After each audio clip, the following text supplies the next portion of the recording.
গোটা যদুপুর এলাকা মালদায় আমি অনেকদিন কাজ করেছি।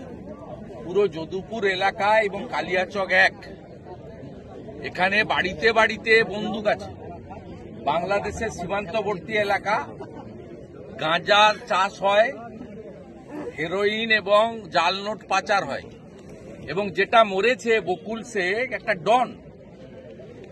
বকুল শেখ অন্তত ৩-৪ বছর জেল খেটেছে। একে তৃণমূল জামিন করিয়েছে ভোট লুট করার জন্য। নিজেরা মারপিট করে মরছে। এটা মরেছে একটা ডন, ওখানকার মাফিয়া, ত্রাস, জনগণের উপরে সন্ত্রস্ত করে রাখে। এরকম যে ঘটনাগুলো ঘটছে প্রত্যেকটাতে দেখা যাচ্ছে ক্ষমতার দখল। পুলিশ বালি তুলতে ব্যস্ত আর ভোট করতে ব্যস্ত। এখানে জিজ্ঞেস করবেন, বিরোধী দলকে বেরোতে দেয় না, আমাকে 7ই জানুয়ারি ঢুকতে দিবে না এখানে। আপনি লেখা দেখুন, আপনারা তো এখানে এসেছিলেন। তৃণমূলের কর্মসূচি শুরু হয়েছে 12টায়, হ্যাঁ কি না বলুন? শেষ হয়েছে 2:45-এ।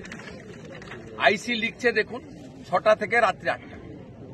2:45 সব গুছিয়ে নিয়ে বাড়ি চলে গেছে। 2:45 দুপুরবেলা, বিকেলে শুরু হয়েছে। আমি সত্যি না মিথ্যা বলছি বাবু? দেখুন, আমাকে তো বলতে পারতো 5টার সময় এসে মালা দিয়ে যান, 9টার মধ্যে এসে দিয়ে যান, ভোর 7টায় এসে দিয়ে যান। আমি তো একটা ফুল দিয়ে চলে যেতাম।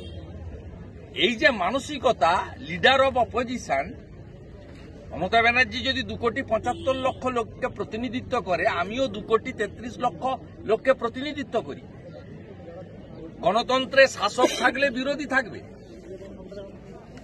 এখানে কোনো রাজনৈতিক ভাষণ নয়, পতাকা নয়, আসবো দিয়ে চলে যাব। তাতেই দেখুন পুলিশের কাজ এইটা, to satisfied Trinamool Congress and to collect মানি।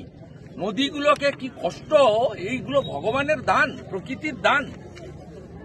একটা নদী সেই বীরভূম থেকে শুরু করে বাঁকুড়া হয়ে জঙ্গলমহলে, কোন ছোট নদী বলুন আর বড় নদী যেগুলো সুবর্ণরেখা, কংসাবতী, অজয়, দামোদর, একটা নদীর কোনো অস্তিত্ব নেই।